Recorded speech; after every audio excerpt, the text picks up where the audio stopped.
Bueno, si os parece, vamos comenzando, ¿verdad? Como os decía, me presento, yo soy José Antonio, soy el embajador de Sembramedia en España y habíamos programado dentro de la organización, como sabéis, si habéis asistido en alguna ocasión a encuentros de Sembramedia, pues siempre intentamos organizar eventos relacionados con la formación y en este caso también en el que se tenga cabida desde distintos países con colaboración de comunidades de más de un país, ¿no? Entonces, este evento está organizado tanto por la comunidad de Sara Trejos, que es nuestra embajadora en Colombia, como por mi parte desde aquí, desde España. Así que muchas gracias a todos y a todas por vuestra asistencia. Vamos a tratar un evento, un producto que está definitivamente muy en auge, como es el podcast, además con dos profesionales, a los que les doy la bienvenida y que es un placer para mí que estén aquí con nosotros, dos expertos que conocen a la perfección la materia y desde luego qué mejor, ¿no? Que aprender de la gente que sabe, de la gente que realmente conoce a la perfección este ámbito y para mí es un gusto y un placer estar aquí con ellos. Los presento muy rápidamente y damos paso y os explico un poquito cómo va a ser un poco la dinámica, ¿vale? Bueno, tenemos por un lado a Sara Trejos, que es la embajadora nuestra, como decía, en Colombia, es directora y fundadora de Sillón Studios, una red independiente de podcast donde se producen, por ejemplo, Presunto Podcast, el proyecto ganador del Premio Nacional de Periodismo Simón Bolívar en el año 19, o Expertos de Sillón, el Premio Nacional de Periodismo Digital en el 2021, perdón, y durante 4 años fue también productora de Podcastinación. Forma parte de la Junta Directiva de Fundación Carisma, una organización que apoya el seguimiento de la incidencia que se hace en la defensa de los derechos humanos en Internet. Es profesora de empresa informativa en la Universidad Javeriana en Bogotá y profesional fellow en 2017 del Centro Internacional de Periodistas. Produjo durante 3 temporadas el programa de debate Las Claves, que se emitió en Canal Capital y City TV, y ha sido galardonada además con el Premio Nacional de Periodismo Simón Bolívar en 2015 a Mejor Producto de Opinión y Análisis. Sara, hola, bienvenida. Muchas gracias por estar aquí con nosotros. Hola José, gracias por leer todos los palmarés que uno pone en el LinkedIn. Claro, hay que buscar la Pero información. yo quisiera como presentarme más como una persona completamente obsesionada por el audio, productora y fanática de que los periodistas cobren por su trabajo. Creo que con lo otro me gusta, pero quiero como quedarnos más como en esta súper fan del audio y como tratar de ver a partir de esas pasiones cómo hemos logrado crear modelos de negocio sostenibles. Muy bien, genial. Muchas gracias, Sara. Y por otro lado, desde aquí, desde donde yo me encuentro, desde España, tenemos a Óscar Gómez, fundador de QWERTY Podcast, es director también de Prosodia, un encuentro global del audio en español, vinculado al mundo del audio desde hace más de 20 años, primero en la radio y después en el mundo del podcasting. Es creador de formatos documentales y de ficción en formato podcast. Ha obtenido también distintos reconocimientos como el Premio Andalucía de Periodismo o el Premio Internacional de Periodismo Científico Boehringer Ingelheim. Bueno, permíteme el nombre del premio, Óscar, por distintos trabajos en audio.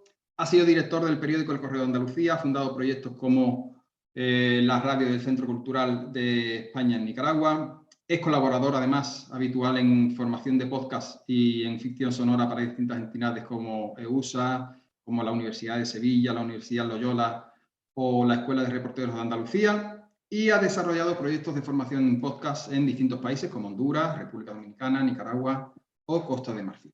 Así que muchas gracias también. Bienvenido, Óscar, por estar aquí con nosotros. Muchas gracias. Muchas gracias, José, y gracias a todos por acompañarnos también en esta tarde.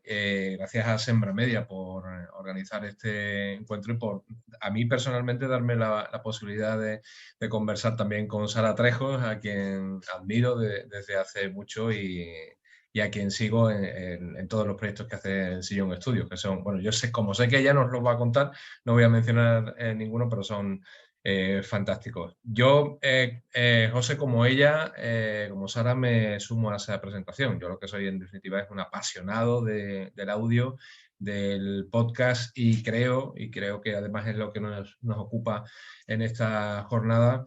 Creo que ofrece grandes posibilidades para los comunicadores, para los periodistas, para los contadores de historias y vamos a intentar explicarlo entre todos, no solo entre nosotros dos o nosotros tres, sino otros muchos compañeros. Veo por aquí a Fede Rusconi de Repodcast y de Festival Estéreo, luego hablaremos de eso, y también a mi maestro Antonio Manfredi. Él me abrió las puertas de esta casa, de Sembra Media, así que todos vosotros, todos los que estáis aquí, vais a tener evidentemente mucho que contar también sobre esto. Muy bien, muchas gracias, Óscar. Vamos a contaros un poquito la dinámica que intentamos hacer. El encuentro va a durar aproximadamente, como mucho, para no alargarnos en demasía, 1 horita y media, 1 hora y 20 aproximadamente. En esta primera etapa, en esta primera parte, vamos a hablar, a reflexionar y a debatir con Sara y con Óscar, con distintas preguntas que le podamos ir planteando desde la moderación, y después dejaremos también el turno, por supuesto, para vuestra participación, con vuestras preguntas, con vuestras sugerencias e inquietudes, para que le podáis preguntar todo aquello que os pueda interesar, ¿vale? Así que, bueno, a mí me gustaría empezar haciendo como una panorámica general, ¿no?, de lo que es la industria y del consumo del podcast, tanto en Colombia como en España. Así que le paso directamente la palabra primero a Sara para que haga una primera exposición de esa temática y después tiene la palabra Óscar, si os parece. Pues muchas gracias a todos.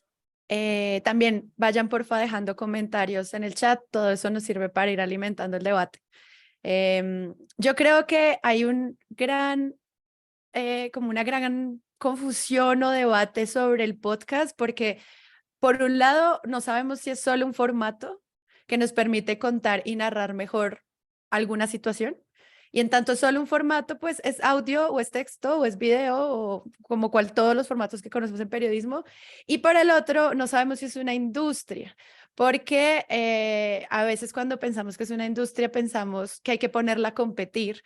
Y cuando eso ocurre, lo que yo he visto es que la gente me dice, pero ¿en qué se diferencia un podcast de un libro? Porque de inmediato lo que están buscando es diferenciar si esto es una industria que genera dinero o es simplemente un formato que le facilita la vida a los periodistas.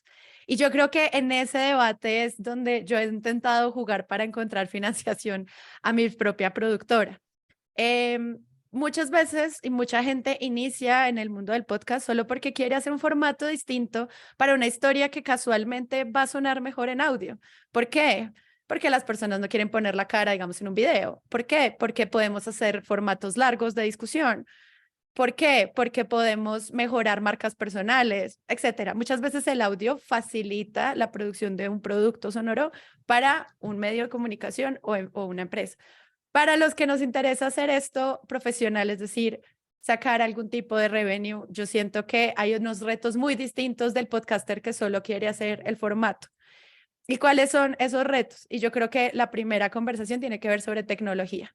Entonces, teniendo como este panorama diferenciado, no sé, Óscar, ¿qué opina de estos dos lugares? Porque para mí siento que es muy distinto hacer simplemente dibujos o dedicarse a, no sé, la venta de ilustraciones. O sea, como que pasa, hay un cambio allí.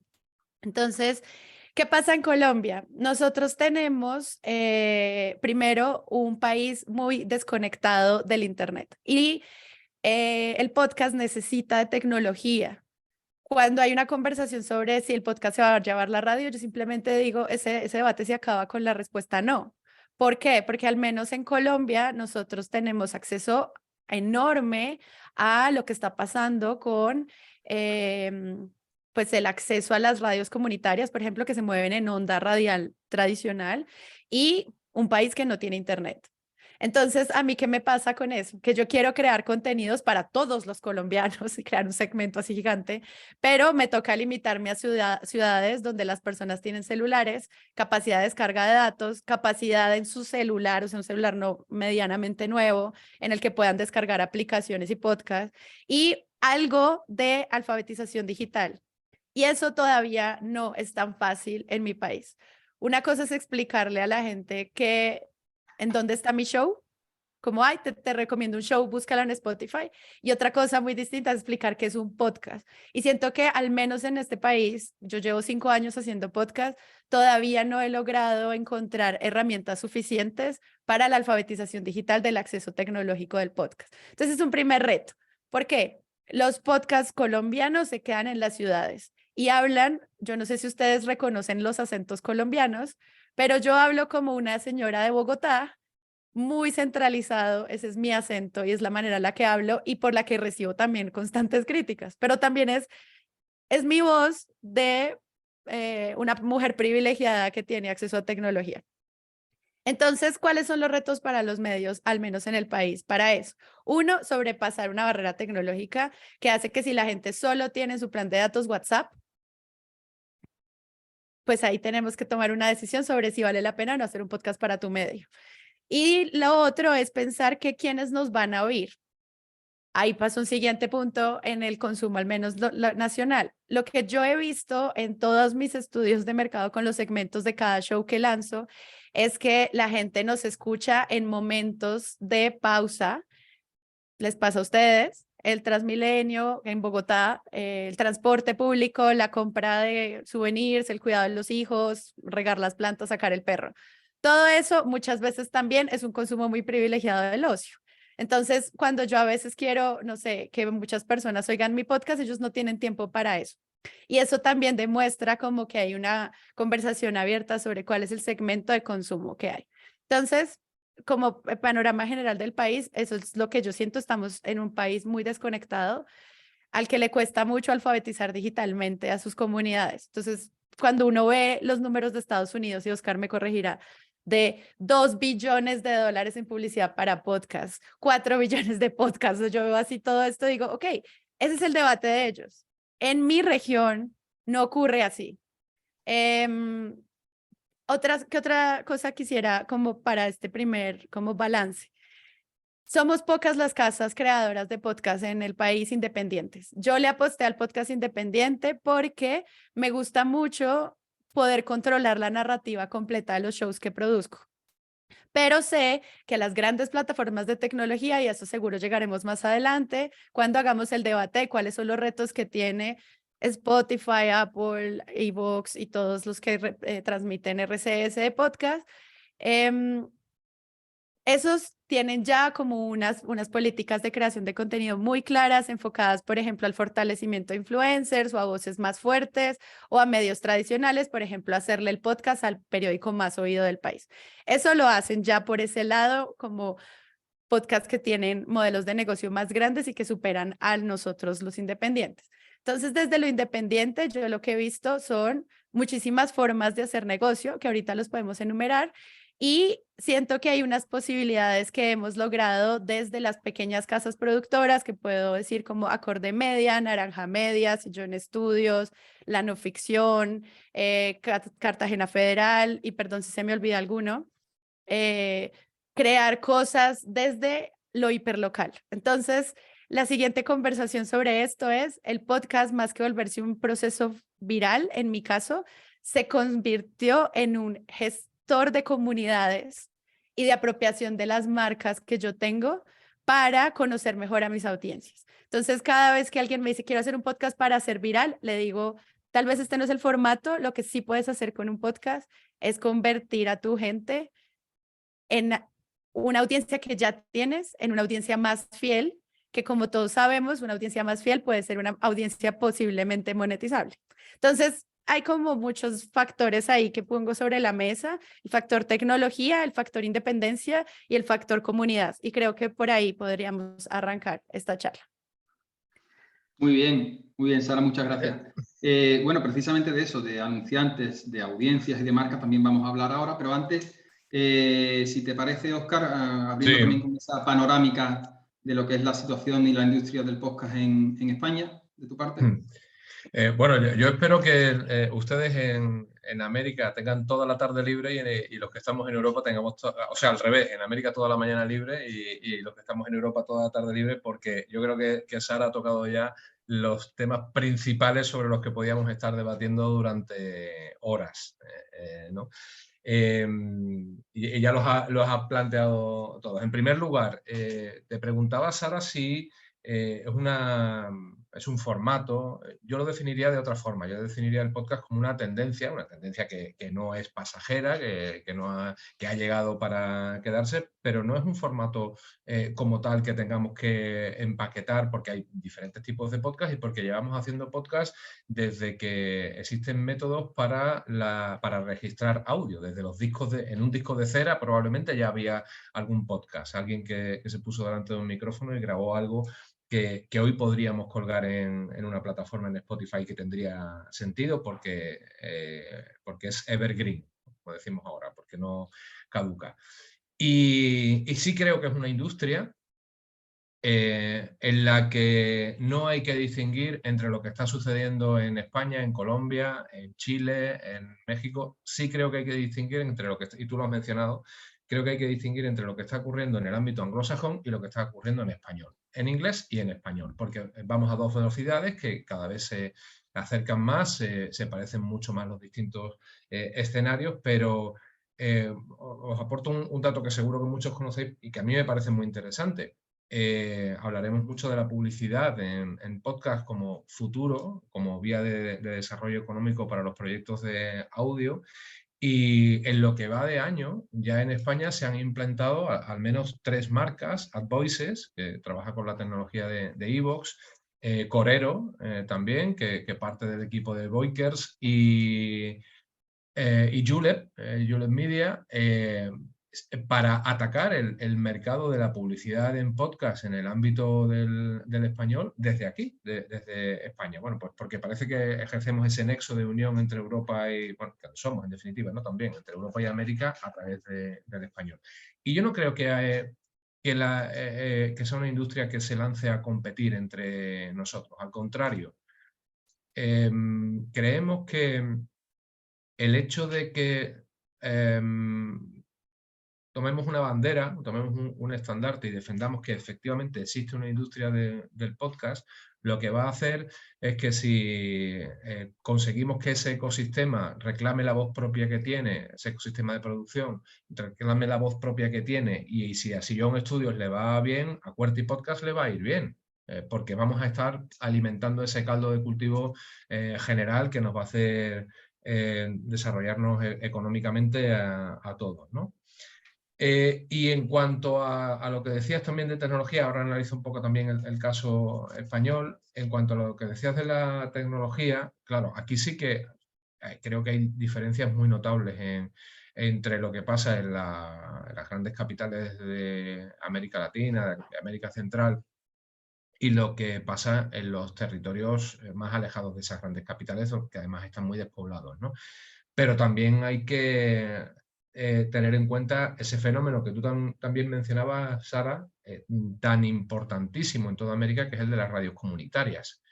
Hemos trabajado en formación en algunos lugares en los que precisamente este verano iremos a formar a mujeres del ámbito de la producción de café en podcast, en ficción sonora, para dar a conocer sus proyectos.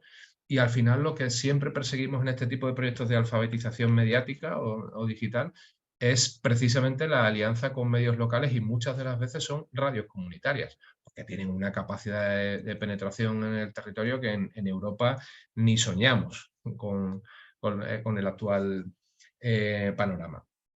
Entonces, lo que por mi parte vengo a plantear un poco es la visión de lo que creo que es el futuro, ¿no? en esta industria. Para ejemplificar lo que ha ocurrido en España, José, si te parece, voy a contar, aunque esté feo hacerlo, pero voy a contar un poco nuestra historia de QWERTY. Cuando salí, has mencionado que fui director del Correo de Andalucía. Cuando salí del Correo de Andalucía en junio de 2016, hace 7 años ahora, yo decidí fundar una empresa para hacer podcast. Y durante los 4 primeros años vendimos 0 proyectos de podcast.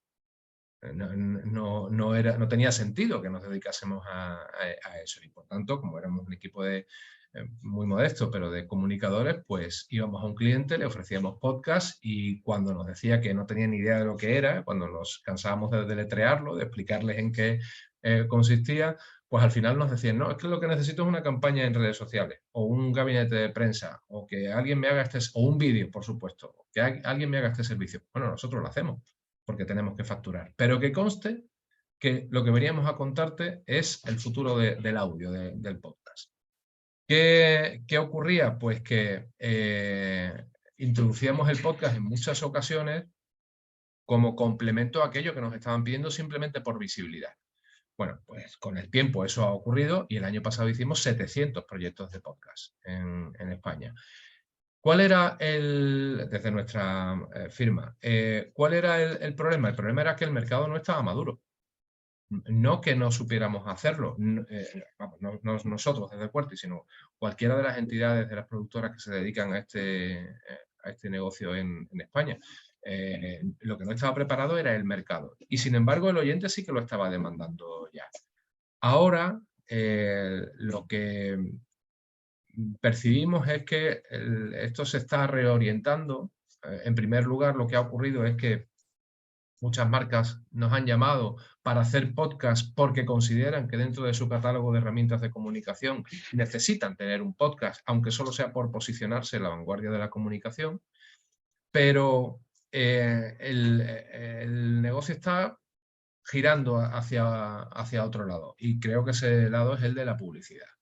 El de la fidelidad, que lo ha explicado muy bien Sara también, fidelizar a esas comunidades que ya tenemos y que hemos conseguido por otros medios a través de otras estrategias, fidelizarlas para monetizarlas y sin olvidarnos de que están ahí porque les hemos ofrecido algo que les interesa a esa comunidad en concreto, porque hemos segmentado en concreto para esa comunidad. Luego os pondré algún ejemplo. Y bueno, por terminar esta parte voy a compartir simplemente una imagen que hemos preparado con datos de Statista, no sé si la veis, creo que sí, ¿no? Sí, perfecto. Hacia dónde evoluciona, hablando de cifras, hacia dónde evoluciona este mundo. Vamos a ir creciendo a un ritmo del 30% anual en los próximos 7 años. Y vamos a superar los 1.000 millones de oyentes en el mundo dentro de 5 años. Yo creo que eso es algo, luego la compartimos si queréis, el documento en el chat, todas estas imágenes. Yo creo que eso es algo muy alentador, sobre todo para los periodistas, porque sí creo que aunque haya una brecha tecnológica, especialmente en algunos lugares, como antes comentábamos, en la España rural o en la Colombia rural, pero creo que la brecha realmente importante que hay que salvar es la de la calidad de producción del contenido. Que se han hecho cosas fantásticas durante muchos años por parte de amateurs, pero ahora que los profesionales tardamos en darnos cuenta, pero aterrizamos en este sector, los profesionales de la comunicación, creo que tenemos muchas oportunidades de crecer y de hacer productos periodísticos muy interesantes. Yo quería... Sí, Sara. Cuenta. No, que hay como un súper debate cuando uno va a todos los foros de periodismo sobre la crisis del periodismo, que siempre habla como de la crisis del modelo de negocio, enfocado en muchos casos a un mal uso o un mal manejo del acercamiento a la publicidad.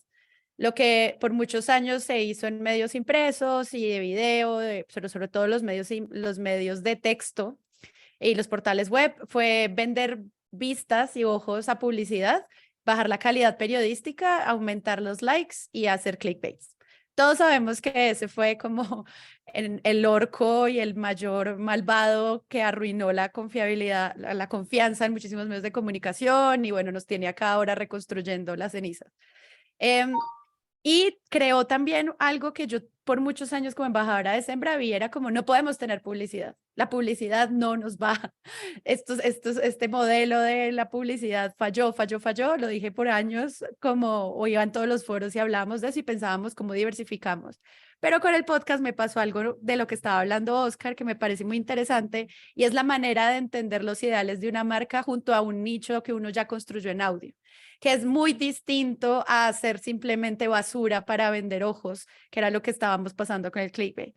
Aquí lo que nosotros estamos haciendo es formando una comunidad, por ejemplo, un podcast que ama los videojuegos. Si yo sé que todas estas personas, no sé, 60,000, 70,000 personas que escuchan un podcast de videojuegos en Colombia, estoy hablando de números que sé que existen. Estas personas, si van el podcaster y le presenta este nicho de gamers a Nintendo, las posibilidades de que Nintendo se interese en participar en ese proyecto son enormes, porque el nicho ya está creado, porque hay una conversación en torno a los valores de la marca y se empieza a hacer proyectos de branded content espectaculares, cosa por la que yo me negué mucho tiempo, precisamente porque uno no entiende mucho cómo funcionan los números de la publicidad, y sobre todo a la publicidad le gustan las descargas. Entonces pasa mucho que te dicen, bueno, pero ¿cuánta gente nos oyó? Y yo te digo, pues 50,000. En TikTok te habían visto 300,000. O sea, si tu objetivo era números, video, ¿sí? Pero lo que yo intercambio en términos de publicidad en podcast, que me parece súper importante, es la permanencia. Es que la gente escucha las 6 horas seguidas. Es que la gente se queda acá porque nosotros sabemos contar historias. Nosotros formados en periodismo sabemos narrar, y resulta que toda esta gente se quedó oyendo tu mensaje, no el nombre de tu marca como un comercial, sino el mensaje y el valor de tu proyecto durante 1 hora, 2 horas, 6, 9. Yo no sé ustedes cómo escuchan podcast. Yo escucho podcast de 5 minutos, pero también escucho podcast de 5 horas, porque si está bien contado, uno se queda allí. No sé si les ha pasado que hay que maratonearse completo, caso 63, hasta que se acaba. O sea, eso pasa, pero lo que digo es, esa es una relación muy nueva que el podcast trae a la conversación sobre publicidad en la financiación de medios de comunicación. Entonces, si por ejemplo, ustedes tienen un proyecto que ya se mueve con publicidad, pero que la gente paga AdBlock para quitarla, que Google AdSense no está haciendo buena publicidad programática, que ya no se están haciendo como buenos contenidos en relación, no sé, a el banner que uno antes pagaba y que financiaba mi medio.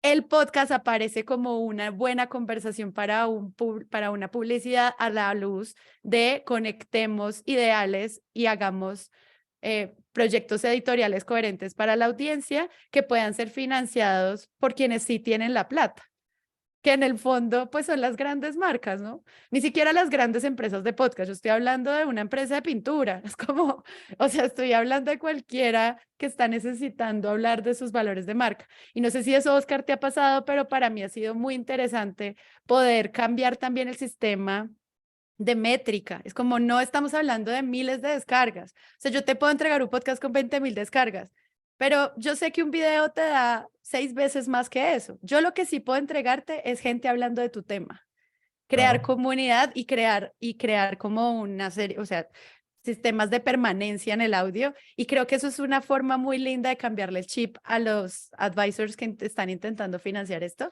Entonces, cuando mencionaste el tema de la publicidad, que yo sé que hay muchos que decimos, no más, la publicidad es como, sí, pero hagámoslo bien, como con la ética y la rigurosidad que transmite el audio, sin que esto sea un popurrí de comerciales. Obviamente con transparencia, diciendo esto es contenido patrocinado desde el comienzo, pero digo que para mí al menos ha funcionado. Yo voy a hacer solo un paréntesis con mi productora. Yo tengo 4 shows originales, de los cuales solo uno tiene branded content, y y tengo 12 shows, coproducciones con organizaciones en donde yo hago sus podcasts y a veces ni hablo. O sea, simplemente hago el servicio intermediario de agencia de control de medios, que eso son, digamos, una parte de la estrategia del modelo de negocios de Sillón Estudios. Pero para mí sí es muy claro que en uno de mis shows originales hay un sponsor que aparece y que nos ayuda no solamente a financiar, sino también a mejorar los temas o encontrar mejores invitados. O sea, uno crea alianzas a otro nivel que garantizan ese funcionamiento. Entonces, para dejar ahí el tema de publicidad, que creo que es como un súper debate, podemos charlar sobre eso. Y para mí ha sido muy interesante dejar de ponerle cachos y cola a esta pregunta de la pauta, porque sí siento que es un tema que hay que tratar con cuidado y ponerse editorialmente fuertes, como a mí no me vas a cambiar para mis guiones, pero sí cómo encontrar esas alianzas, creo que es muy rentable, sobre todo para medios pequeños, creo que pueden lograr cosas de ese nivel. Sí, es que yo Y creo que sobre tenemos ello, una oportunidad. Perdón, José. no, sí, sobre ello quería incidir y sobre todo plantearte también para que tú te posicionaras, Óscar, sobre el tema eso, de los retos a los que nos enfrentamos ahora con el podcast y hacia dónde va a crecer la industria, ¿no? Como estábamos hablando, si bien del contenido patrocinado, se va a derivar hacia la inversión publicitaria y en qué momento, ¿no? ¿En qué momento se está convirtiendo o vamos a convertir el audio en un producto financiable? Yo creo que ya lo es. Actualmente, principalmente a través de la vía del branded content, el contenido patrocinado hecho es profeso para la marca, pero precisamente en español, distinguiendo de nuevo con el mercado principalmente norteamericano, lo que tenemos que incorporarnos es a esa ola de la publicidad. Yo creo que tenemos una oportunidad también precisamente por el hecho de que el podcast sea un territorio todavía para muchos experimental y que es verdad que está de moda y que una marca dice, pues yo quiero tener mi podcast porque ahora, además de un canal de YouTube y una cuenta en TikTok y una cuenta en Twitter, tengo que tener un podcast porque es cool tener un podcast. Precisamente dentro de ese territorio experimental, como digo, yo creo que se pueden hacer cosas muy interesantes. Para mí el modelo no invasivo, interesante también tanto para la marca como para el productor, como para el oyente, por ejemplo, es un tópico, pero siempre lo pongo de ejemplo y parece que funciona, ¿no? La famosa entrevista de Mark Maron a Barack Obama siendo presidente de los Estados Unidos en el garaje de su casa, y al principio de esa entrevista Mark Maron dice: vas a escuchar esta conversación con el presidente de los Estados Unidos sin interrupciones gracias a Coca-Cola. Y esa es la publicidad, ya está. Entonces, Coca-Cola sale muy prestigiada simplemente de esa mención porque Mark Maron es capaz de trasladarle al oyente ese prestigio a través de, oye, esta marca, Coca-Cola en este caso, te está haciendo un regalo porque te está ofreciendo esa entrevista sin cortes publicitarios. Y precisamente estamos luchando contra esa invasión de la publicidad de la que hablaba Sara. El caso es: vamos a rompernos el coco, vamos a pensar, porque va a haber fórmulas muy creativas para integrar, como también me he anotado aquí muchas cosas de las que ha dicho Sara. Por ejemplo, me parece lo más importante, distinguir entre la marca y el mensaje. En TikTok, en Instagram tendrás tu marca 300.000 veces, pero el mensaje, como te lo voy a trasladar yo con la capacidad, por una cuestión cognitiva, de la capacidad que va a tener de quedarse fijada en la mente del oyente, eso no te lo va a ofrecer Instagram, y mucho menos haciéndolo a través del mensaje y no simplemente de la marca, ¿no? ¿Y eso en qué se traduce? Preguntaba por aquí también en el chat, Verónica, creo que era una compañera, ¿cuánto está dispuesta a pagar una marca? Bueno, pues pagan auténticas millonadas. Ya se están pagando cifras muy altas, y también, y es la ventaja que tiene, como es un formato, esto digámoslo bajito, que no se enteren las marcas, pero digámoslo solo aquí, exacto, tapémoslo los ojos, como es un producto relativamente barato de producir en relación con el vídeo, pues también se pueden hacer aportaciones pequeñas para construir cosas muy interesantes, ¿no? ¿Hacia dónde vamos? Hablando en cifras, y comparto otra imagen, con eso termino esta parte también. Esto es un estudio que seguro que conocéis muchos, de PricewaterhouseCoopers y de IAB, sobre los ingresos publicitarios en podcast en ese mundo paralelo que es Estados Unidos. Y estamos hablando de alcanzar ya este año 2.200 millones, 2.300 casi millones de dólares, y crecer a un ritmo de casi el 30% anual hasta duplicarlo en 2025.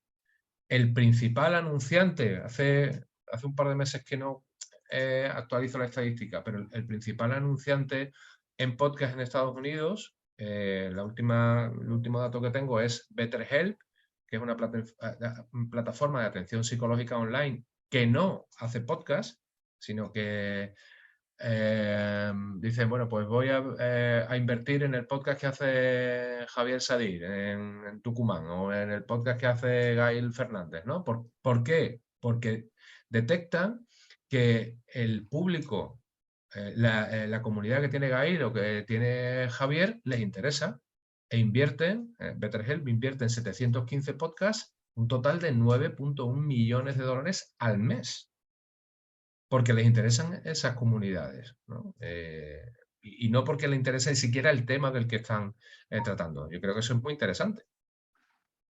Bueno, me gustaría ahora que nos pudierais plantear en vuestra experiencia cómo trabajáis en lo que es la producción de distintos proyectos entre los podcasts que son exclusivamente periodísticos o para medios de comunicación y podcasts que son para marcas y para empresas. O sea, cuáles son en necesidades de recursos o de producción, algo que lo haga claramente distinguible en el proceso de elaboración de un proyecto o de otro.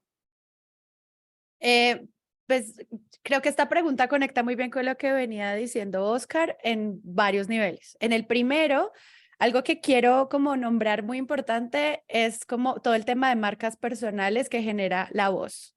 Entonces, uno se enamora de su podcaster, uno es el mejor amigo del podcaster, uno hace relaciones parasociales. O sea, yo cuando escucho en R Podcast la voz de Nico, Nico es mi amigo, le digo Nico, o sea, nunca lo he visto, pero yo siento que tengo una relación con eso. Eso es muy importante para este modelo y esta industria por varias razones. Uno, primero por el ejemplo que me dijiste de Coca-Cola, funciona la cercanía con la marca precisamente porque le creemos al podcaster.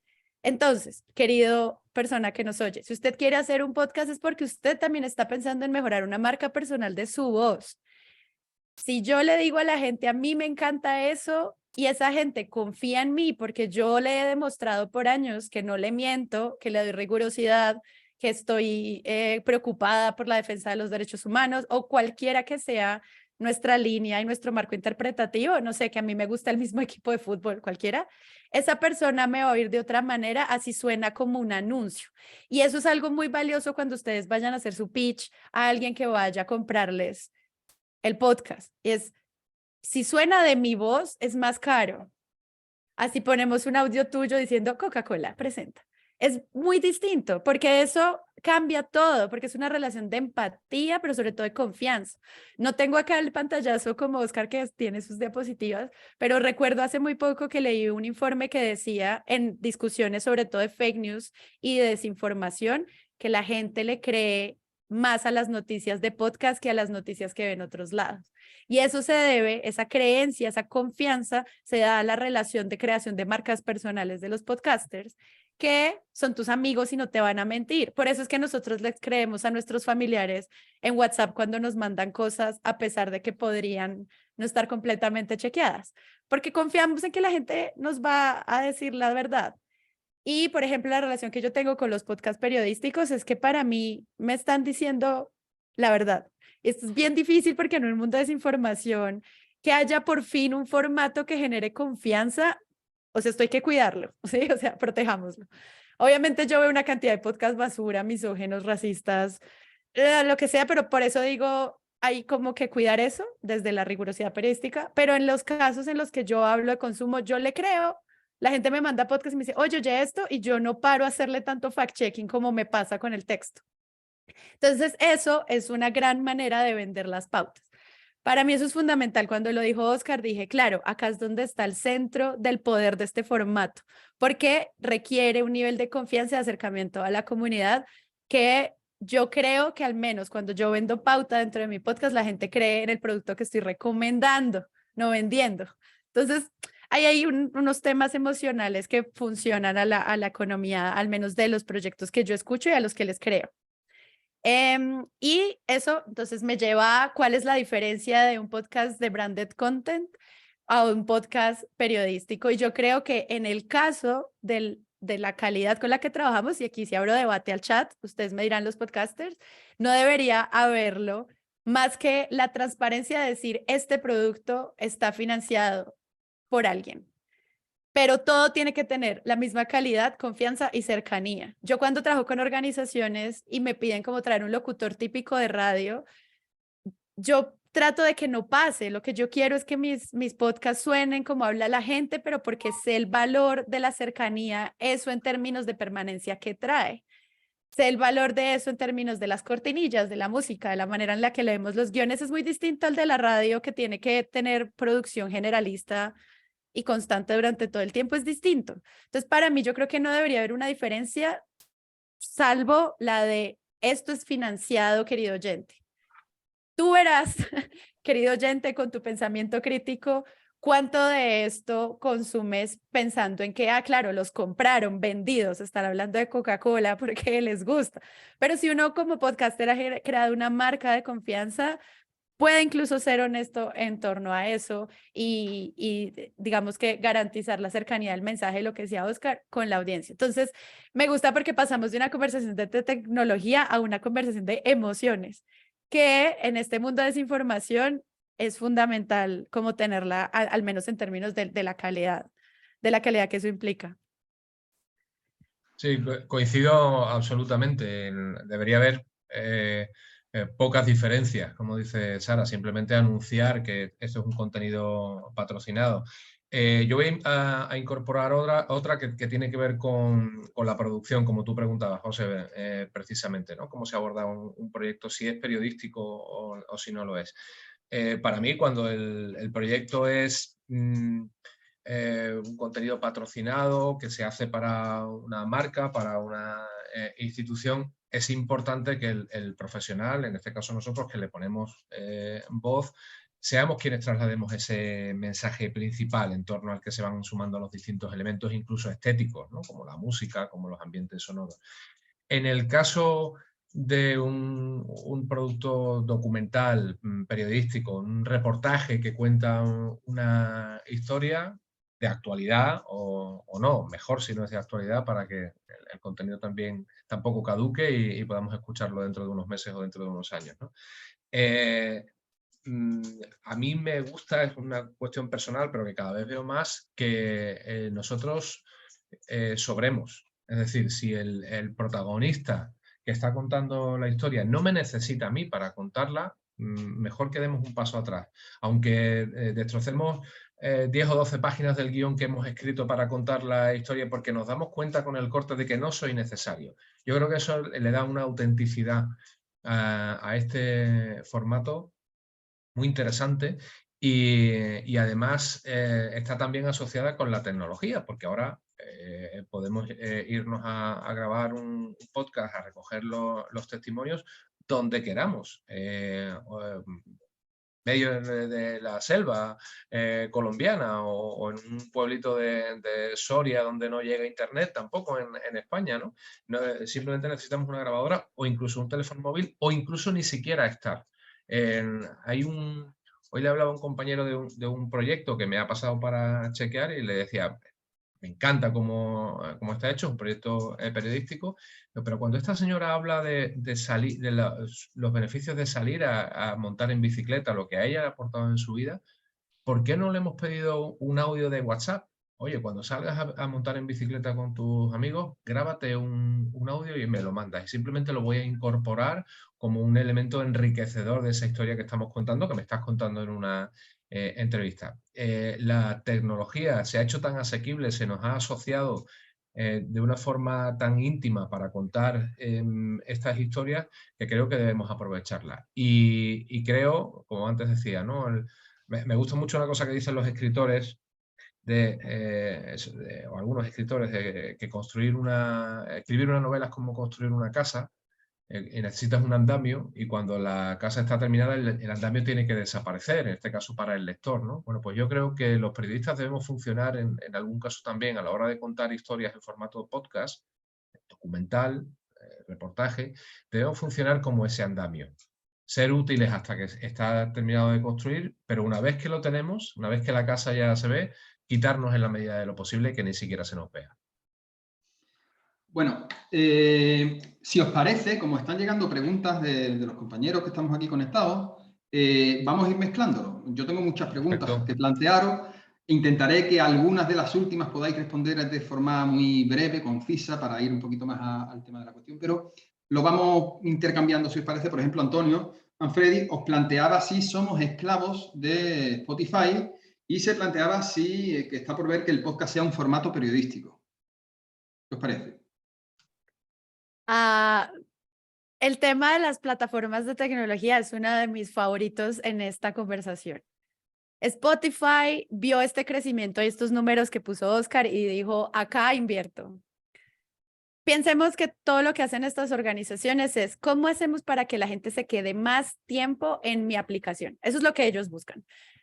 Resulta que uno puede escucharse 70 veces el álbum de Rosalía, yo lo hago muy bien, pero si te puedes quedar 9 horas seguidas oyendo un podcast, digamos que la permanencia es más alta y a ellos eso les interesa.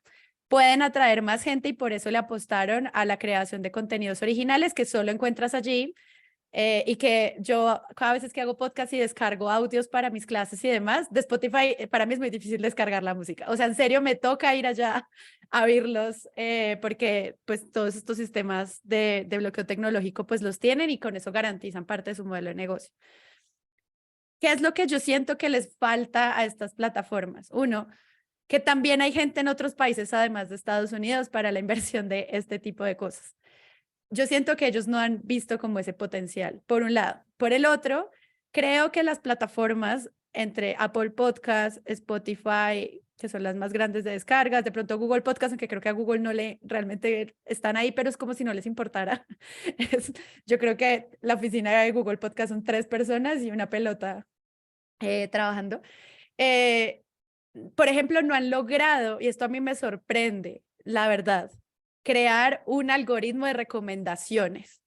Yo, a estas alturas, teniendo un algoritmo tan pulido como el de Netflix, como el mismo de Spotify para la música, o sea, la música que uno le recomienda en el descubrimiento del día es absolutamente acertada al corazón del usuario. No entiendo cómo para el podcast todavía, si tú escuchaste uno, solo te recomiendan el gran género. Como escuchaste uno de noticias, entonces ahora solo te mandan noticias. Como, no, porque todos tenemos tonos distintos de narrar y yo quiero escuchar esos tonos, esos colores. Y siento que esa es una pregunta tecnológica que nos se han hecho y que afecta profundamente el acceso a nuevos podcasts y no quedarnos en los más oídos según la plataforma. Entonces, creo que hay unos retos grandes que han ido implementando. Por ejemplo, hay una pregunta más adelante, José, la retomo de una de las personas sobre el video podcast. De nuevo, todas esas implementaciones son como hago para que la gente se quede más tiempo acá. Si se quedan viendo video, pues les pongo video. Si se quedan oyendo audio, pues les pongo audio. Pero siento que todavía no somos tan importantes, además de la inversión que hicieron a ver qué pasaba, del seguimiento de que eso podría mejorar. Pero al menos con Spotify, Manfredi, no sé si somos esclavos de Spotify. No, porque el podcast tecnológicamente está subido a un RSS, es decir, a un divulgador que le permite a todas las plataformas de podcast oírse. Y seríamos esclavos de una empresa si ellos solamente nos permitieran oír originales. Y si todos los podcasts buenos del mundo fueran originales de una empresa o estuvieran tras un paywall, como muchos podcasts muy buenos de Podimo que yo pago y despago la suscripción dependiendo de los shows que ellos están publicando, Claro. lo mismo con Sonora, etcétera. Pero yo digo, lo lindo del podcast es que tú lo subes a un host y eso está en todas partes. Fue un error de diseño, les salió mal, les salió bien, no sé, pero al menos nos garantizan que si yo publico, estoy al menos en 77 o más plataformas de podcast, solo pues que Spotify es súper famoso. Entonces ahí hay como todo un tema que me parece chévere de evaluar frente a la tecnología de ellos y que digo, ¿será que sí les está importando lo suficiente para el desarrollo tecnológico? Porque en el momento que ellos hacen una mejora, nosotros también hacemos ajustes y cambios. O sea, ellos ponen un punto de, puedes puntear tus podcasts de 1 a 5 en estrellitas y ahora y estamos todos los podcasters pidiendo que nos puntúen. O sea, eso es como automático. Una mejora tecnológica o algo que cambia nos hace a nosotros también modificar cosas. Simplemente para terminar, por ejemplo, YouTube cuando cambió el sistema de monetización por ads en el que mejoraban los ingresos de los podcasters con videos más largos, todo el mundo que era ya youtuber cambió de 15 a 45 minutos en video. O sea, con cambios de tecnología cambian los formatos también. Entonces siento que uno por eso tiene que estar como juicioso de qué es lo que ellos quieren implementar allí, al menos los que están haciéndose preguntas. Yo voy a intentar ser muy breve también sobre esto. Yo no creo que seamos esclavos de Spotify, ni mucho menos. Antonio Manfredi es usuario de la tecnología RSS. Cada vez que le envío un podcast que sé que le va a gustar, siempre me pide, le mando el enlace de Spotify o de Apple Podcast o de Google Podcast y siempre me pide el RSS, ¿no? Porque lo incorpora a sus agregadores precisamente. Yo creo que hay una guerra en la que la lucha es por la atención, en esta nueva era que vivimos de la economía de la atención, y la guerra es principalmente entre Spotify y Google a través de YouTube. Yo soy usuario de Google Podcast, seré el único de España probablemente. A mí me encanta Google Podcast, lamentablemente parece que tiene los días contados por la incorporación de YouTube. Podcast, y al final, como tú dices, Sara, es por la lucha por nuestra atención, por dejarnos ahí siguiendo contenidos. Pero ¿quiénes somos los no damnificados, sino beneficiados por esta guerra entre YouTube y Spotify? Precisamente los productores. Porque, por algo que tú acabas de decir, porque están apostando también por contenido original que solo va a estar en esas plataformas, y eso al final también supone apoyar una industria, y quiero enlazar con la otra parte también de la pregunta de Antonio. Precisamente por lo que están apostando, por una de las cosas que más están apostando son por formatos periodísticos, que formatos como X-Ray, como creo que voy a citarlos todos de Álvaro de Cózar, que bueno, pues para mí es Dios en eso del podcast periodístico, ¿no? X-Ray o Los Papeles de Bárcenas o El País de los Demonios, sin ese tipo de productos tan bien elaborados y sin una financiación privada, no hubieran sido posibles sin el apoyo de una plataforma que lo que ha conseguido precisamente es que los oyentes sigamos estando en esa plataforma. Bueno, seguimos con... Yo tenía por aquí varias preguntas, pero voy a ir adelantándome o haciendo las que creo que puedan ser más interesantes. Por ejemplo, me gustaría preguntaros, ¿qué papel está jugando, qué creéis que está jugando en toda esta adaptación al formato del audio los medios convencionales, los medios tradicionales? ¿Cómo lo están haciendo? A la fuerza, yo creo. Iba a decir lo mismo. Como antes decíamos, Sí, pero con algún ¿no? proyecto que veáis interesante, que os está gustando cómo lo están haciendo, cómo se están dirigiendo a su público objetivo, no sé, a distintos públicos que a lo mejor no consumen un periódico impreso, pero que sí saben que les consumen en audio. Bueno, yo creo que el caso de los dailies en España, El Mundo, El Diario.es, El País, yo creo que es un ejemplo paradigmático de eso, ¿no? Ahí tenemos a nuestra comunidad, como antes decía Sara también, vamos a fidelizarla con un producto que ahora que sabemos que funciona en la sociedad en general, y le estamos dando prácticamente los mismos contenidos. Y además de distintas formas. El Mundo al Día o la cadena SER, que también lo está haciendo, ¿no? Resumiendo todo lo que han contado. El País o el Diario.es apostando por historias concretas y en la medida de lo posible atemporales. Yo creo que han encontrado ese equilibrio entre su modelo. Ya voy a intentar hablar menos de negocio y más de lo que a nosotros nos importa, que es la información, ¿no? Entre su modelo informativo y la demanda de la audiencia. Yo creo que les ha costado entrar en mucho, pero que cuando han empezado a hacerlo los medios convencionales lo están haciendo muy bien. ¿Y tú, Sara, en tu caso, en tu ámbito, en Colombia? Yo creo que en Colombia estaba ocurriendo que muchos medios de los grandes, que pertenecen a grandes familias y con grupos económicos, estaban haciendo el podcast porque toca. Sí. Y yo lo que sentí, al menos en un primer momento, eran algunos periodistas que tenían que, además de su trabajo ya duro, del día a día, el trabajo, además ahora tenían que hacer un podcast. Y inicialmente lo que yo sentía era que estas personas no oían podcast. Entonces volvían y retomaban algo del audio que ya conocían mucho, que era la radio normal. Si uno entra a los rankings de podcast más escuchados de Colombia, los podcasts de medios tradicionales no están allí. Incluso algunos los convirtieron en productos premium para sus muros de pago. Era como que estaba ocurriendo algo un poquito lejos de lo que estaba pasando en el mundo independiente. grandes cosas que trae el podcast, al menos en Latinoamérica, son las nuevas voces y la posibilidad de que mujeres, personas racializadas o personas que normalmente no entramos a los medios grandes, pudiéramos hablar. Y bueno, cada quien uno va mejorando sus sistemas. Entonces yo siento que al menos en los más grandes eso estuvo pasando un tiempo y la gente igual que los criticaba en términos de confianza y transparencia, no les creía la propuesta de radio. Como lo mismo, yo pienso que es un error para mí compararme con The Daily de New York Times u otros porque pues tenemos un nivel de consumo muy distinto en ese camino.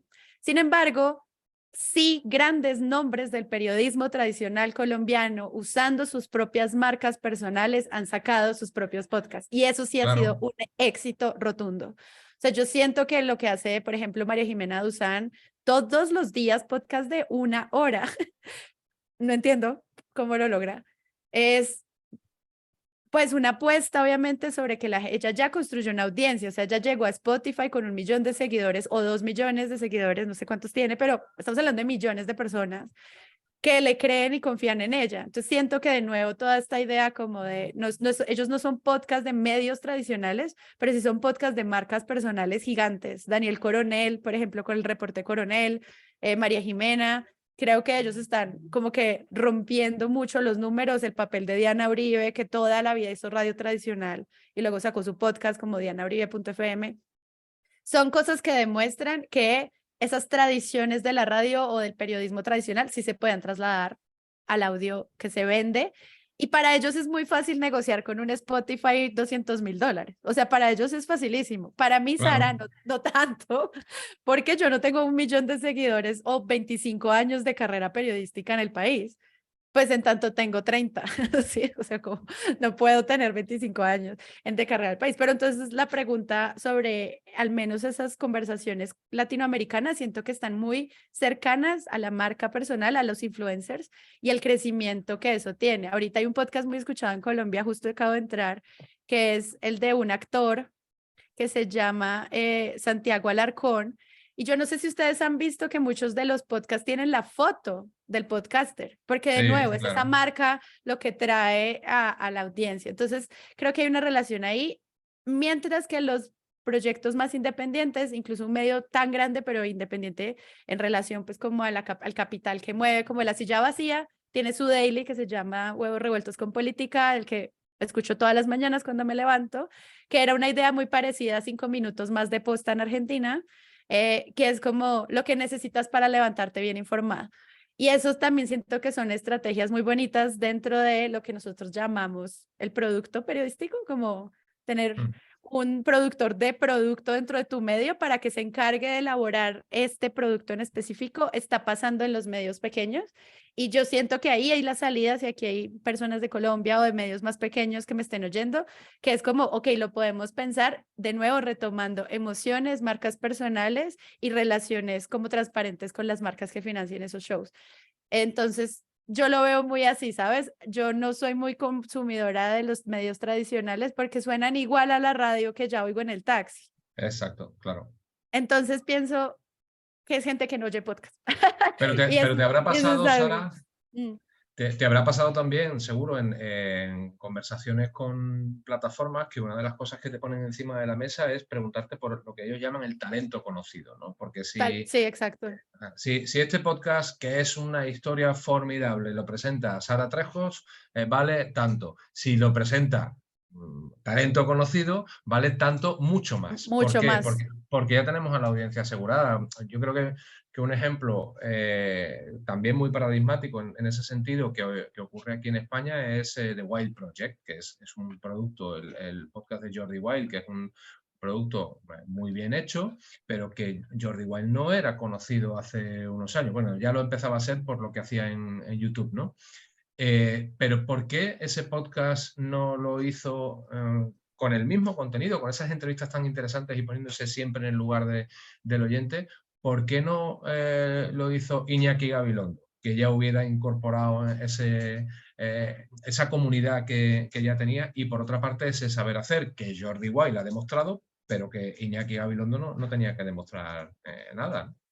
Sí, pues yo creo- el primer gran podcast colombiano original de Spotify es I Love Medellín, creo, Ujú.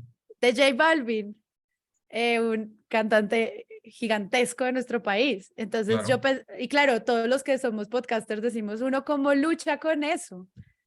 Pues fortaleciendo la comunidad, armando redes, Exacto. creando, como acá que está Fede Rusconi, haciendo festivales, generando Ujú. redes con otros podcasters, o sea, yo siento que eran unos retos que nos ponían mucho más grandes estas grandes corporaciones, al menos a los que tenemos una buena idea, pero no tenemos al influencer de 3 millones de seguidores.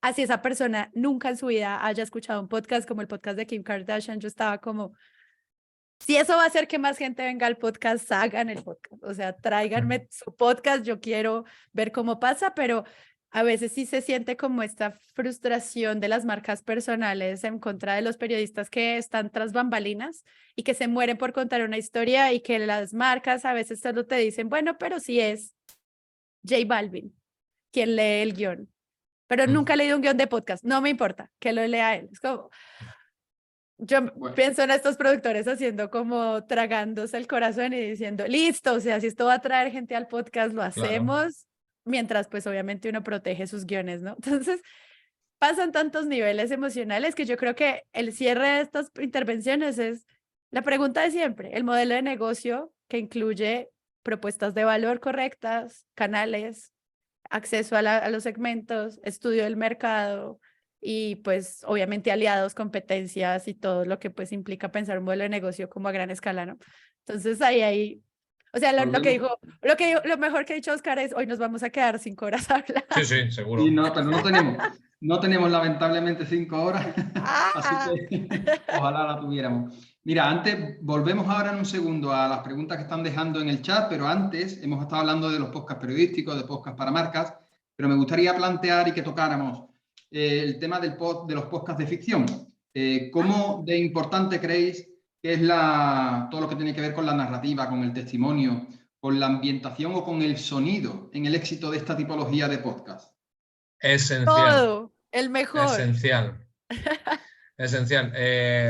Nosotros desde Cuerte somos los pesados de la ficción. Siempre proponemos ficción. En formatos periodísticos para recrear determinadas historias, el origen de la historia que estamos contando, siempre proponemos ficción. ¿Por qué? Por varios motivos. El primero de ellos, evidentemente, es porque es asequible en relación con la producción audiovisual, ¿no? Siempre cuento una historia. Nosotros hicimos una ficción sobre la primera vuelta al mundo de Magallanes y Elcano, 22 capítulos, 30 actores, en total 7 horas y media de contenido publicado. Y hicimos el esfuerzo de calcular cuánto nos habría costado hacerlo bien. Trabajamos con un presupuesto muy inferior, pero bueno, ¿cuánto nos habría costado hacerlo bien? Y calculamos, sin subirnos a la parra, como decimos aquí, calculamos unos $30.000. ¿Vale? Y después hicimos el esfuerzo de calcular cuánto nos habría costado hacerlo mal en formato audiovisual.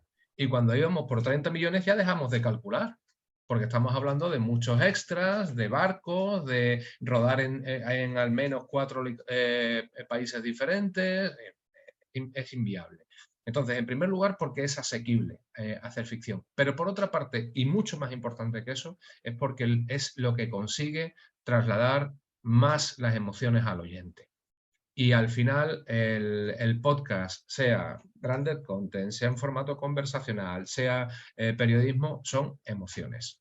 Así que yo creo que es esencial. Y en cuanto, no me extiendo más, José Antonio, pero en cuanto a algo muy concreto que tú dices, que has mencionado, que es la ambientación, ayer puse un ejemplo de un producto, contenido patrocinado, que ha hecho Podium Podcast para el Banco Santander, Titania.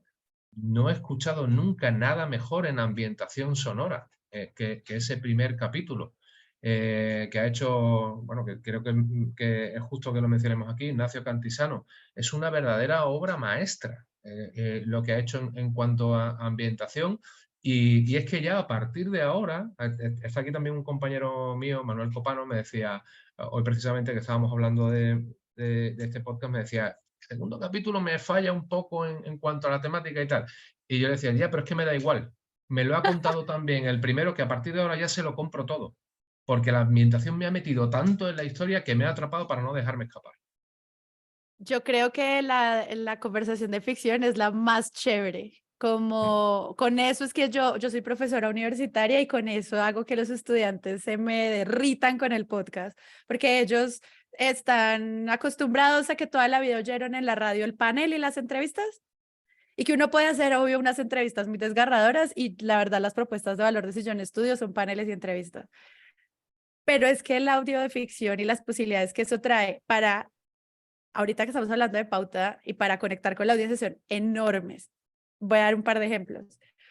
Uno puede venderle a una marca la posibilidad de vender un mensaje como un caballo de Troya usando un formato narrativo de ficción. Tal cual, tal cual. Por ejemplo, yo tengo un show que se llama, o sea, mi cliente necesitaba que habláramos de lo que estaba pasando con el debate político de el aborto legal y seguro en Colombia. Eso es un tema súper, digamos, necesita tratarse con mucha filigrana porque tiene muchos contradictores, estaba en un momento muy difícil porque la Corte Constitucional no se había pronunciado al respecto, los derechos de reproducción de las mujeres estaban en un estado, digamos, como de completa disputa. ¿Cómo hacemos el podcast que no es el mismo de entrevistas a las mujeres feministas que están llevando a cabo esta lucha desde la Corte? Porque yo lo que le decía a esta marca era, yo no quiero que nos oigan los mismos, las que ya entienden que esto es Claro, un no tiene derecho sentido. humano. O sea, ya hay gente que sabe que esto es un derecho humano que hay que respetar. ¿Cómo hacemos para llegar a otro? Y nos sentamos y diseñamos juntos una comedia romántica, pero de esas noventeras, así, donde el chico corre por la chica al final en el aeropuerto y le dice, no te vayas, porque, o sea, como que, y lo que decíamos es como, vamos a presentar este proyecto como una gran historia de amor, en el que en algunos momentos la protagonista se hace estas preguntas sobre sus derechos reproductivos, pero no tanto porque diga, oh, ¿será que las mujeres deberían decidir sobre su cuerpo? No, sino porque le llegó un chisme y entonces ella contesta al teléfono, efecto sonoro de llamada de celular, efecto sonoro de mensaje de WhatsApp, efecto sonoro de chica corriendo cerrando la puerta, y nada transmite mejor que un chisme. Entonces, para mí fue como lo que tú dices, Oscar, una experiencia increíble, no solo dirigir periodistas, sino actores. Y ahí es cuando Claro. uno piensa, esta industria es más grande de lo que creíamos. En Sí, este señora. panel no deberíamos estar solo periodistas, o sea, tienen que estar actores, directores de casting, personas que hacen lectura en voz alta, poetas y lo que tú quieras, y súmale a eso inteligencia artificial, porque por ejemplo, en X-Ray, cuando yo escuché la voz de A Franco. obviamente era una inteligencia artificial la que le pusieron a leer este texto, pero da un miedo y yo pensaba, wow, las posibilidades que el audio nos está dando para conversar sobre tecnología son espectaculares y siento que ahí hay unas cosas que pues van a ser fundamentales. Yo tuve un show hace muchos años, yo no sé si acá alguno de ustedes juega Calabozos y Dragones. Aquí se llamaba Dragones y Mazmorras. Dragones y mazmorras.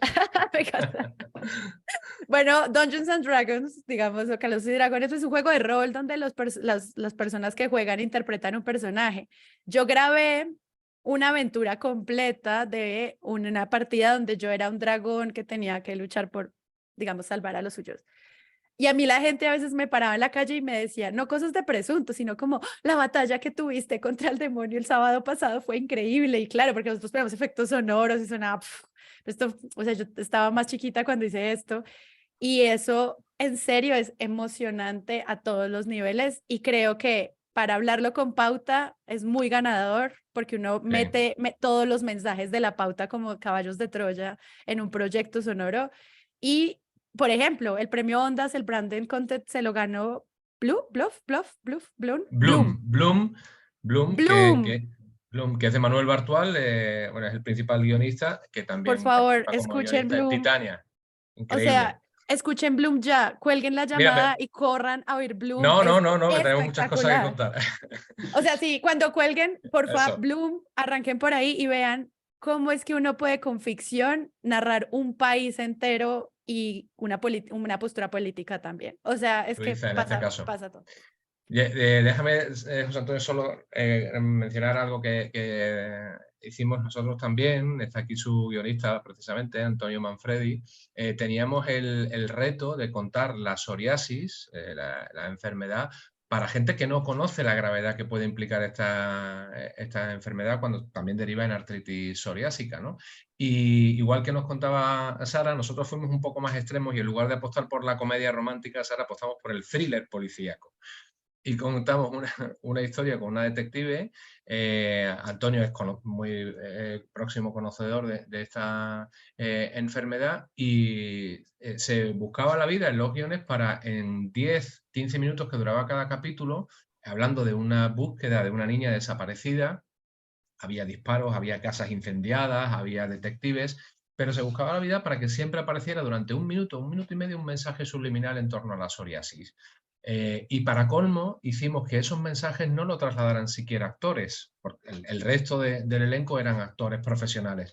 Pero esos mensajes en concreto nos llevamos a entrevistar, a grabar el papel de un médico o de un farmacéutico a su despacho de farmacia o a su consulta de medicina y grabamos algunas escenas por distintos hospitales de España, ¿no? Al final, ¿qué estamos haciendo? Llegando a un público, como decía Sara, que no está conectado con los derechos sexuales y reproductivos de la mujer o con la psoriasis, para trasladarle estos mensajes que son de concienciación global. Y eso, ya como conclusión, como respuesta a tu pregunta, José Antonio, es, yo creo, la principal ventaja que te ofrece la ficción. Muy bien, bueno, retomando cuestiones de los participantes, decía, por ejemplo, Juan Alberto, algunos de los valores del podcast, como es la intimidad, la empatía o el encanto que tiene el audio, ¿no? Estamos todos de acuerdo en ello. Gail Fernández retomaba algunas de las cuestiones que planteaba Sara con el tema de cómo de relevante es que los podcasts ahora estén apostando también por el formato vídeo para subirlo a YouTube. El tema del audio, subirlo también en formato de vídeo. Si queréis comentar quiero eso un poco.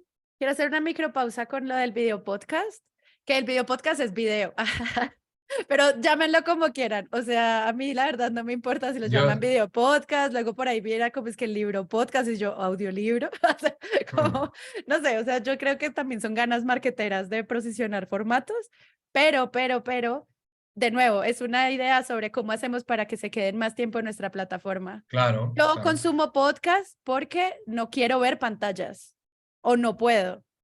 Es la razón por la que no los consumo, pero sí veo muchos streamers, sí veo muchas transmisiones de Twitch, sí veo mucho de eso y no sé si eso es video podcast o no.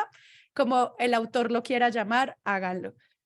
Una cosa importante, ese tipo de formato prioriza los podcasts de panel y entrevistas, porque nuestros podcasts narrativos, incluso mis podcasts de panel, están tan editados, o sea, es que no hay ni un suspiro, que yo con video podcast sería como una cosa así toda frenética.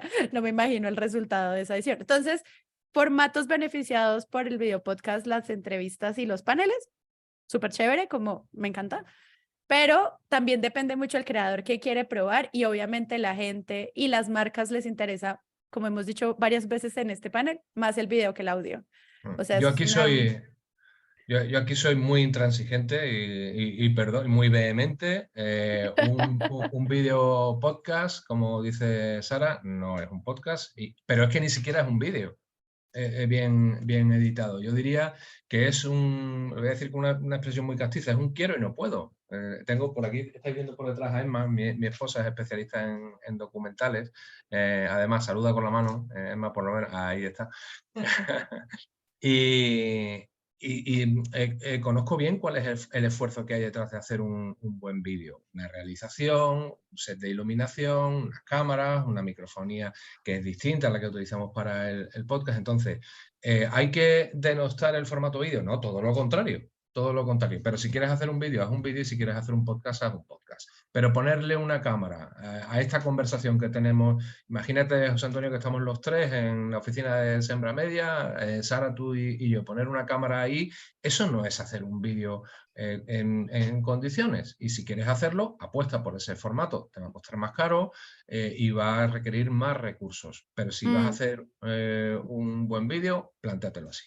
Claro, igual yo amo Leyendas Legendarias, que es el podcast más escuchado en México, no sé si todavía, si hay mexicanos acá, porfa, corríjanme, que uno los puede ver a ellos grabando en la sala, y pues en el set que montaron, y si uno quiere, pues no los ve. Y hay, o sea, de nuevo, el que lo haga, que lo haga bien. Claro. Pero siempre si yo le digo, dibújame un video podcast, pues uno hace esto que estoy poniendo yo, o sea, me dibujo con el micrófono y los audífonos, y entonces esta charla fue un video podcast. No sé, o sea, es que es un formato tan difuso que siento que lo que quieren es darle un producto más al cliente para venderle, pero está bien, o sea, yo creo que hay gente que lo hace demasiado bien. El de Santiago Alarcón, por ejemplo, me parece que es chévere, solo que yo no soporto ver ese video tan chiquito en Spotify. Pero de nuevo, hay público para todo el mundo en eso y requiere calidad para que la gente lo pague. Claro. Yo soy capaz de ver a alguien jugarse Zelda Tears of the Kingdom 7 horas en Twitch, ahí jugando y hablando conmigo. ¿Eso es un video podcast o es un streaming? Póngale el nombre que quieran, no sé. O sea, Claro, para mí exacto. esto es como, Muy bien. ¿cómo formas tu propuesta de valor en torno al formato? Haz las posibilidades que la tecnología te permite. Bueno, Alejandro León desde Colombia nos planteaba qué grado de éxito tiene en la puesta de un contenido de podcast que sea exclusivamente local, de carácter eminentemente local. ¿Qué, o sea, Yo creo- ¿qué potencialidades de éxito le veis a un podcast generado exclusivamente para a una audiencia muy local? Yo creo que tiene todo el sentido. Todo. Mm. Precisamente por aquello que decíamos antes de la segmentación, es una forma de segmentación. A mí me interesan a diario las cosas que pasan en la puerta de al lado de mi casa, las cosas que ocurren en Sevilla. Si me dan un podcast que me va a contar la actualidad de Sevilla o las historias que me interesan de mi ciudad, voy a ser consumidor de ese podcast. Tenemos alguna experiencia también en la productora en ese sentido. Manuel, a quien me he referido antes, mi compañero, hace 3 podcasts informativos diarios para 3 municipios en concreto de la provincia de Sevilla. Se entregan todos los días por distintas vías, se programan para que estén a las 7 de la mañana y cuenta exclusivamente información local en un formato de 4 minutos. Aquí atentamos contra uno de los principios del podcast, que es el de la atemporalidad, pero en este caso es que también tiene todo el sentido, porque es un formato informativo para un público muy concreto que quiere saber lo que ocurre en su pueblo. Muy Sí, bien. hay, para Google sobre todo, para Google News Initiative y muchas otras organizaciones que están tratando de fomentar, incluso creo que Sembra también, es súper importante el periodismo hiperlocal, precisamente porque tenemos tanto contenido centralizado en grandes ciudades que el podcast es una posibilidad a bajo costo para la creación de contenidos locales.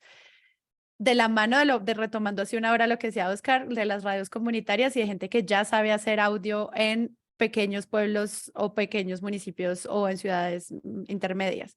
Entonces sí hay unas opciones ahí, de nuevo, ¿hay acceso a tecnología para quienes te van a oír? Pues esas son preguntas que cada creador tiene que hacerse, pero sí hay unas opciones muy chéveres de la conversación del periodismo hiperlocal que pueden funcionar.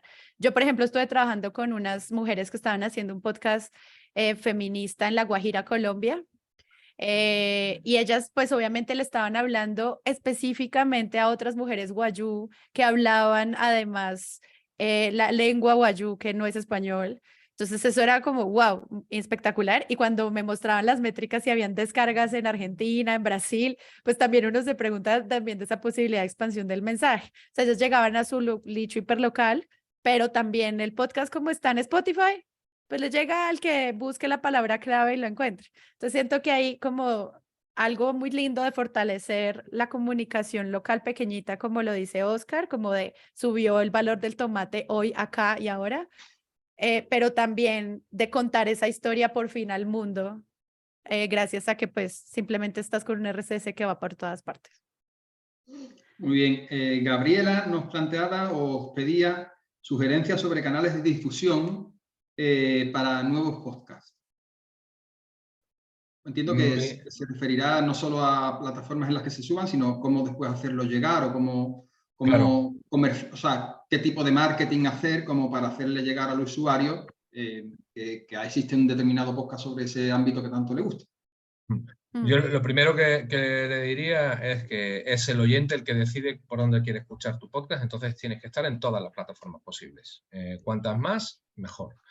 Y después puedes hacer puedes estar en todos sitios, puedes estar en iHeartRadio, en TuneIn, en Alexa, en Google Podcast, Apple Podcast, Spotify, en iVoox. Puedes estar en todos sitios y puedes hacer un trabajo maravilloso. Pero si no lo difundes correctamente es como si no hubieras hecho nada, porque hay 38 millones de shows publicados en Spotify, o 40 ya, supongo.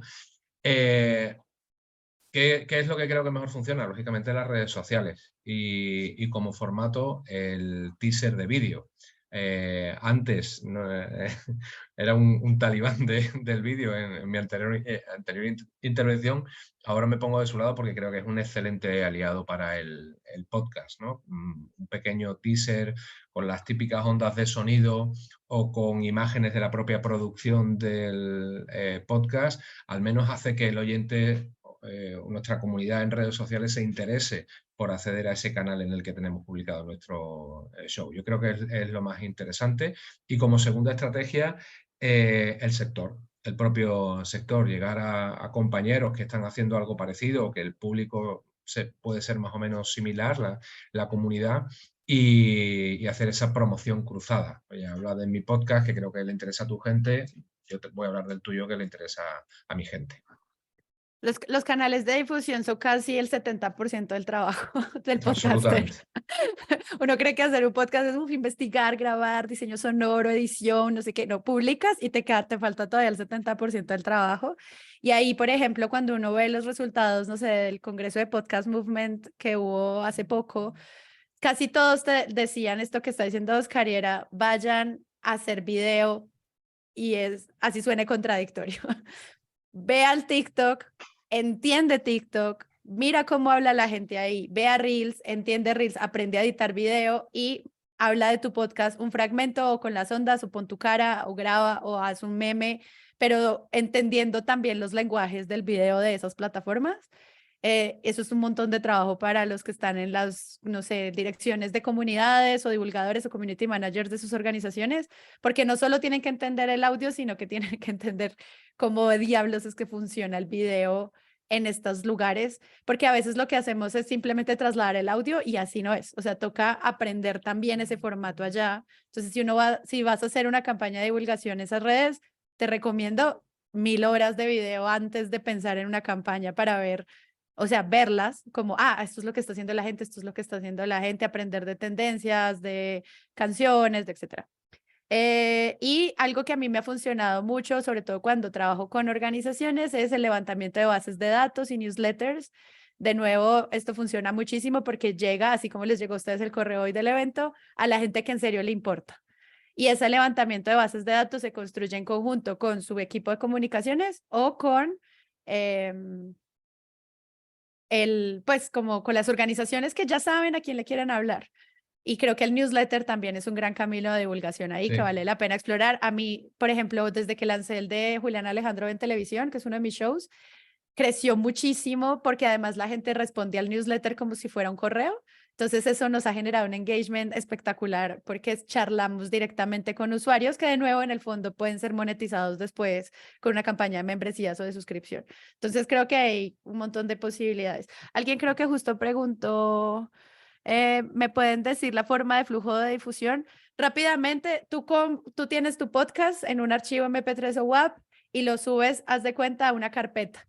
Esa carpeta te indexa ese podcast y te pide imagen, título, foto, descripción, hashtags, notas del episodio, todo lo que tú quieras cargar. Y cuando lo publicas, lo sube a un RSS, que es un simplificador en el que cualquier plataforma o robot puede detectar que existe un nuevo episodio y lo publica. Eso es súper rápido, no se demora mucho tiempo aprendiendo ese camino, pero es una conversación sobre quién te hostea y quién te publica, y eso pues podemos hacer clases de eso en otro momento con Sembra, porque sí, como dice Oscar, es muy alto el riesgo de que no te estén publicando en una plataforma y estás perdiendo todo tu esfuerzo si no te encuentran. Entonces eso hay que tenerlo, eso es más como equipo de tecnología de tu proyecto, encárguese de aprender esto. Creo que Google for Podcasters da muchas clases al respecto. Y son videos muy cortos que se pueden poner como en traducción automática en YouTube y que explican cómo es que uno publica, difunde y manda a plataformas. Pero bueno, eso ya es un tema demasiado técnico. Bueno, como nos estamos quedando sin tiempo, vamos a terminar con un par de ellas, aprovechando ya que Sara también ha contestado a Jonathan. Me refiero ahora a Federico, que desde Argentina os planteaba si creéis que es hora de discutir las políticas de IP con las plataformas, y a la vez también planteaba el tema de, en su opinión, el podcast es un medio, si creéis vosotros que es un formato, es un medio, es como nos hemos referido también un producto en algunos casos un producto periodístico o un producto de comunicación para marcas. ¿Qué creéis? Yo creo que es las dos cosas, empezando por ahí, es un formato y es un medio. En el caso de, vamos a llevárnoslo al mundo de la televisión. La televisión es un medio y emite formatos, que son los programas de televisión, ¿no? O las series, o los documentales, o las películas. Pues yo creo que con el podcast pasa igual. Y de hecho, bueno, de alguna manera, Sillón Estudios o QWERTY Podcast son un medio en sí mismos, porque estamos publicando también nuestro contenido. Pero creo que la impresión que me da es que esto va a cambiar también en los próximos años, y va a haber una resurrección de alguna manera del directo, también del streaming. Ya hay algunos estudios muy interesantes por ahí que lo apuntan, ¿no? Que el streaming de audio se va a convertir también en una tendencia en los próximos años.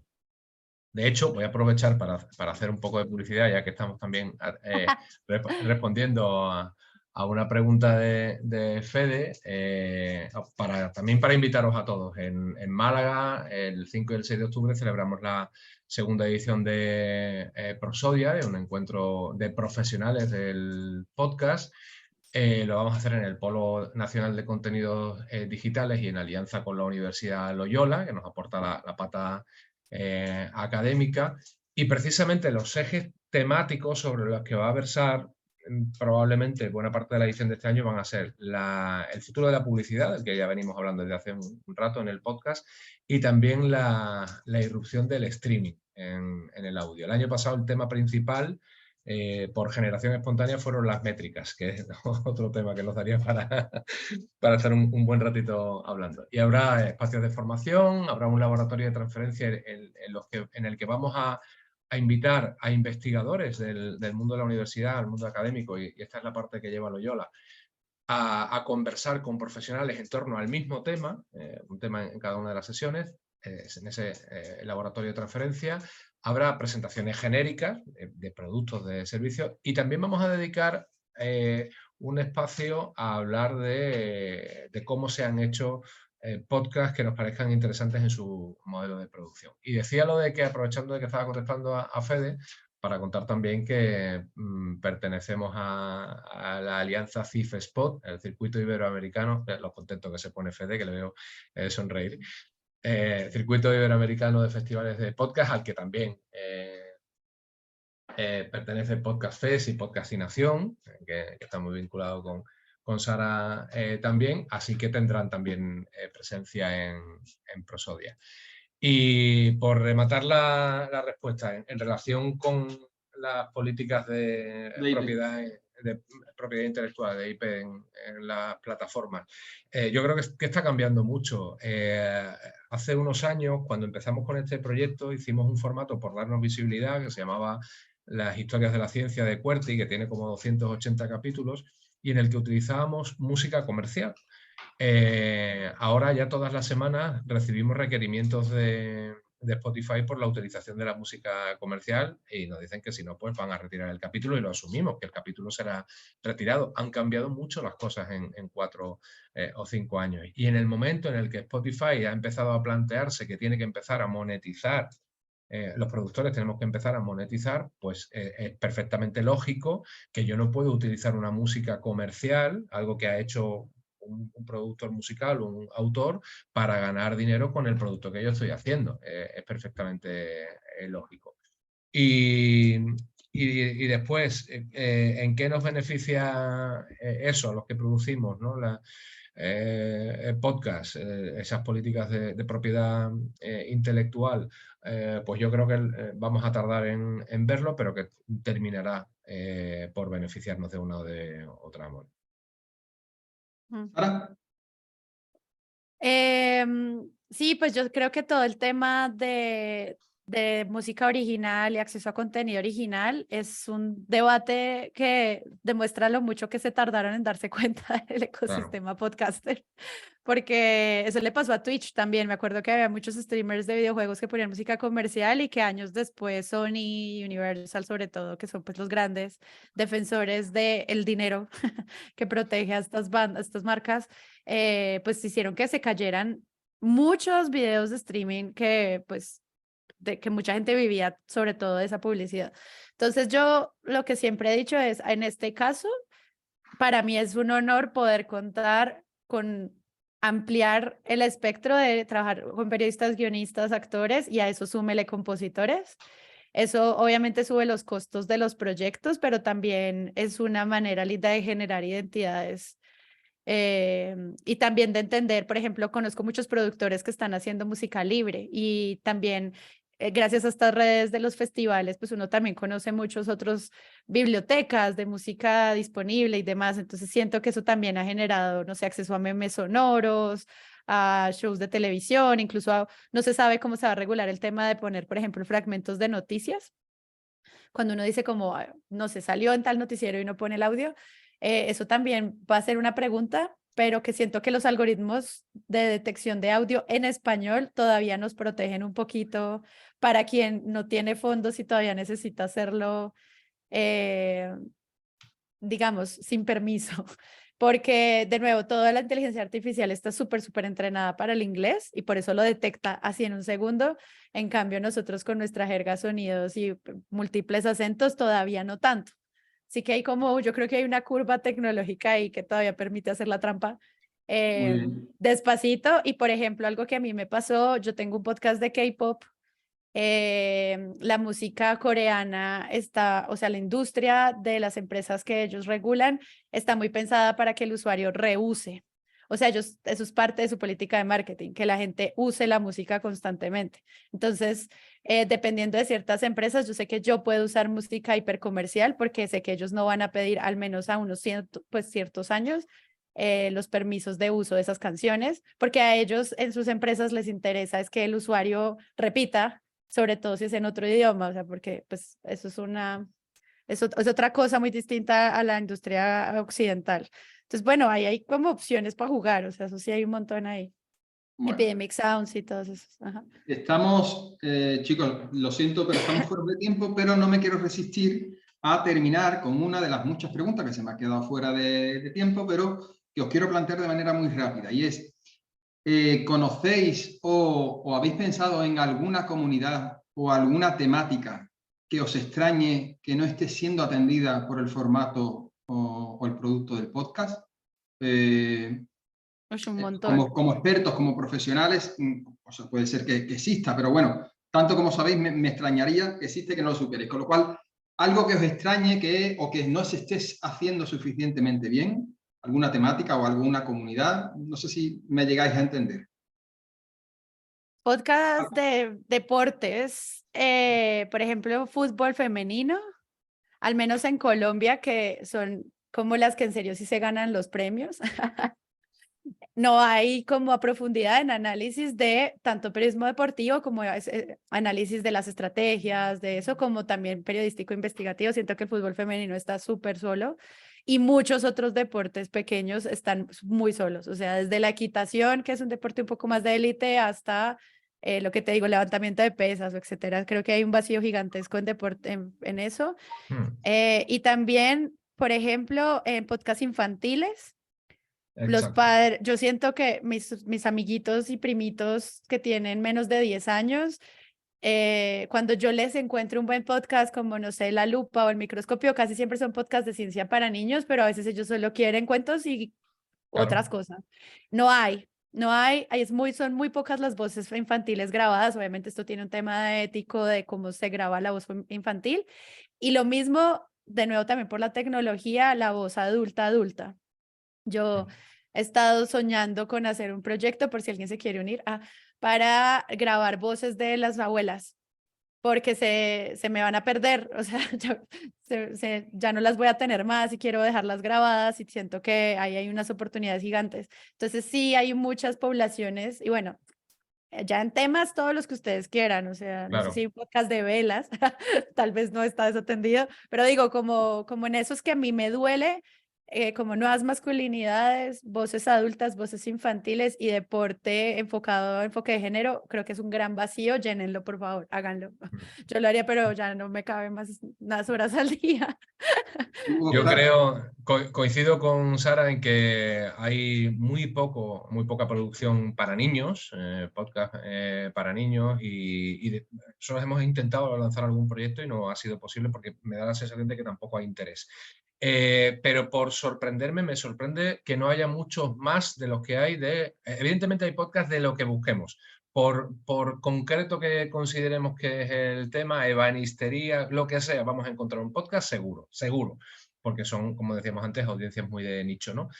Me sorprende que no haya muchos más podcasts de los que hay de cocina. Me sorprende muchísimo, cuando además la cocina, por cierto, que Sillón Estudios tiene uno fantástico, sobre ingredientes en peligro de extinción y recomendando recetas que además hacen en la grabación, fantástico. Me sorprende que no haya mucho más de los que hay. Y me sorprende también, en el caso concreto de España, que no haya grandes productos dedicados a la tauromaquia, siendo un producto, o sea, un ámbito también tan de nicho y además tan polarizado socialmente en los últimos años. Me sorprende que no se hayan hecho un gran producto todavía sobre... Igual lo hay y estoy atentando contra el trabajo de algún compañero, pero no he detectado hasta ahora nada que sea serio sobre, por lo menos, no de actualidad, sino de historia de la tauromaquia. Sí, es cierto eso que dices de lo de la cocina, porque es verdad que en España muchos medios desde hace tiempo están apostando por verticales muy de nicho dedicados a eso, ¿no? A la gastronomía. Y es una oportunidad de mercado para muchos de ellos, con lo cual sí, me sorprende y no había caído en ello. Bueno, pues chicos, se nos ha quedado el tiempo aquí. Muchas gracias a Sara, a Óscar por vuestro tiempo. Muchas gracias a todos los amigos y amigas que os habéis conectado. Espero que os haya servido y que hayáis aprendido mucho con estos profesionales. Y lo dicho, que os emplazamos a un próximo encuentro futuro en el que sigamos debatiendo cuestiones relacionadas con el periodismo y con la comunicación desde Sembra Media. Muchas gracias a todos y a todas. Sí, yo no puedo creer que en serio con lo hastiados que estamos de los webinars, a menos 60 o 70 personas estuvieron conectadas todo el tiempo. ¿Cierto? Qué paciencia. Y les agradezco de verdad. Eso Muchas gracias a muy todos. interesante por vuestra parte. Cuenten en sus redes si les gustó el evento para que podamos programar más y de qué temas les gustaría que habláramos. Y nada, estuvo muy chévere. Un saludo a todos los que vi por ahí. Gracias también además por prender la cámara. O sea, yo siento que eso fue lo más lindo, que a veces no pasa y poderlos ver y hacer caritas de... es también como muy chévere a falta de que no tenemos un auditorio interoceánico que nos juntó acá a los tres. Muy bien. Muy bien. Muchas gracias a todos y sobre todo a Sembra Media y a ti, José Antonio, por esta iniciativa. Muchas gracias. Muy bien, gracias a todos. Y a ustedes. Gracias a todos. Adiós. Efecto sonoro de cierre.